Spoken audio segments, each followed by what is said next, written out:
아마존의 경쟁자로 되게 의외의 기업들을 좀 꼽아주셨어요. 이 얘기 좀 해주세요. 네, 요번에 이제 그 블랙 프라이데이 소비 결과에 대해서 나왔을 때, 뭐 사실 뭐 소비는 역대 최고치를 경량하고 이렇게 둔화세, 약간 증가세가 조금 둔화됐다라는 게 있었죠.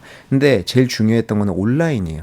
온라인의 매출이 한 5% 정도 증가를 했고요. 이게 몇 년 동안 계속 이어지고 있습니다. 네. 그러니까 그렇다 보니까 아마존이 계속 이쪽에 강자로 부상을 하고 있는데 네. 요번에 계속 나오는 뉴스가 네 마리의 용 뭐 이런 식으로 해가지고 아마존의 경쟁자가 부각되고 있다. 막 이런 이야기들이 나오거든요. 근데 사실 아마존이랑 실질적으로 뭐 전체 물동량이나 이런 걸 비교를 해보면 비교는 안 돼요. 근데 그 성장세가 너무 빠르다라는 게 문제고요. 네. 지금 나오는 기업들이 테무라고 하는 기업, 요거는 한국에도 있어요. 요거는 이제 그 핀뚜오또라고 해서 중국에서 이제 그 공구로 시작을 한 그런 앱이거든요. 네. 저가형이에요. 그래서 아마존 대비 평균적으로 60에서 80%는 저렴해요.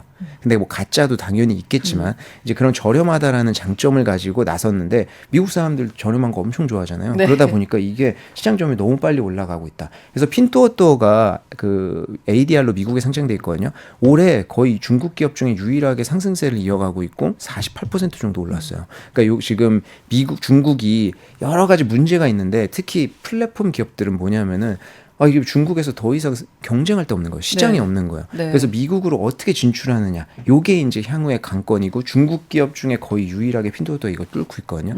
그냥 단적인 예로 알리바바는 요번에 거의 감소했고 핀뚜오또만 증가했어요. 그 매출이나 이런 것들이. 그래서 그 마윈이 되게 씁쓸하게 핀뚜오또 잘하고 있다. 본인 회사 되게 씁쓸했어요. 그 모습이. 네. 뭐 잘하고 있다고 칭찬하는데 약간 그 좀 씁쓸한 칭찬이었는데 핀뚜오또가 그렇게 성장을 하고 테무가 미국에서 아마존 좀 위협할 정도다 얘기가 나올 정도로 빨리 성장하고 있거든요. 한마디로 중국의 온라인 플랫폼 기업들이 지금 미국 가가지고 약간 온라인 쪽에서도 그쵸.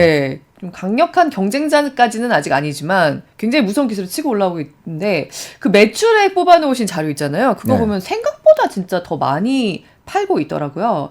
그 이사님이 준비하신 매출액 자료 보면서 조금만 더 얘기를 해보면 네. 요거는 그 다른 기업인데, 네. 그러니까 테무 포함해서 네. 다른 곳들도 테무랑 그 다음에 또 하나 부각되는 게 쉬인이라는 네, 데가 네. 있고, 그 다음이 틱톡 뭐 이제 알리익스프레스. 제가 왜 여기가 낯익냐면 저도 미국에서 직구를 했는데 네. 저는 무슨 기업인지 모르고 벌써 몇 년 전이에요. 무슨 기업 건지 모르고 미국에서 옷을 직구했는데 자꾸 여기가 찍히는 거예요. 알고 봤더니 저도 저렴한 거 좋아하니까 직구까지 해서 저렴한 걸 사는 뭐지라는 생각이 들긴 하지만 아무튼 자꾸 이게 오는데 나중에 알았어요. 이게 중국 기업이라는 거. 네, 그래서 이게 이 정도로 퍼져 있나는 생각 그때도 했었었는데 그 사이에도 굉장히 무섭게 좀 치고 올라오더라고요. 네, 이 쉬인이라고 하는 게 패스트 패션 브랜드거든요. 네. 근데 지금은 대단한 게 패스트 패션을 넘어가지고 이제 모든 제품을 파는 플랫폼으로 성장을 해버렸어요.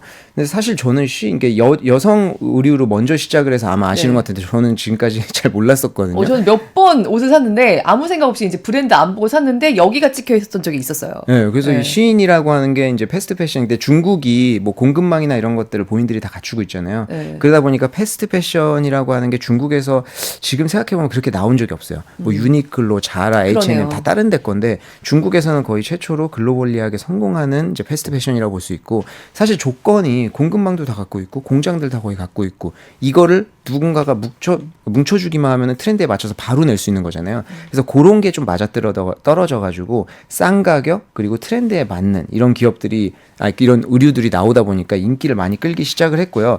지금 이 쉬인이라든지 테무라든지 이런 것들이 중국에서 세일할 때 세일을 한 달 반씩 막 해버리는 거예요. 그러다 보니까 아마존도 요번에 이례적으로 최장 기간 11일 세일을 했거든요. 그러니까 세일 기간이 계속 이제 경쟁이 붙었다라는 것을, 그러니까 아마존이 신경 쓰고 있다라는 거죠. 이 쉬인이 지금 미국에 IPO를 신청을 했습니다. 네. 그래서 내년에 아마 IPO가 될 것 같은데 이게 된다고 하면 패스트 패션 다른 업체들이랑 좀 비교를 해봤을 때 어떻게 될 것이냐 이게 관심이 좀 네. 내년 초부터는 좀 많이 갈 것 같아요. 왜냐하면 네. 그동안 중국 기업들이 미국의 ADR로 상장하는 게 굉장히 많이 냉각됐었어요. 그 관계가 안 좋으면서. 근데 지금 미중 관계가 뭐 원칙적으로는 정상화 관계에 들어갔잖아요. 그러다 보니까 내년에 ADR이 상장을 하는 거의 첫 케이스가 아닐까 싶은 생각도 들고요. 네. 지금 시가총액 마지막으로 자금 조달했을 때 받은 게 660억이에요.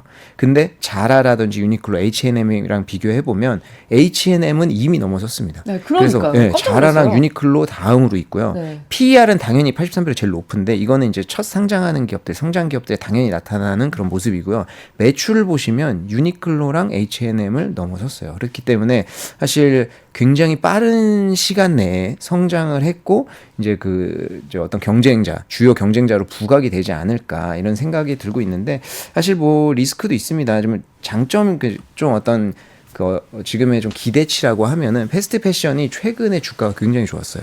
그래서 유니클로도 그렇고 자라도 그렇고 뭐 이제 올해 굉장히 많이 40% 넘게씩 다 올라왔고 자라 같은 경우에는 50% 올라가지고 5년 내 최고가를 지금 기록을 하고 있거든요. 네. 이런 상황에서 상장을 한다라고 하면 분위기 자체는 지금 굉장히 좋다라고 말씀드릴 수 있는데 리스크는 2개 정도가 될 것 같습니다. 첫 번째는 사업 확장을 하기 위해서 이제 패스트 패션을 시작해서 MAU 뭐 이제 그 활동 사용자 수를 보유를 하고 있다 보니까 플랫폼으로 확장했잖아요.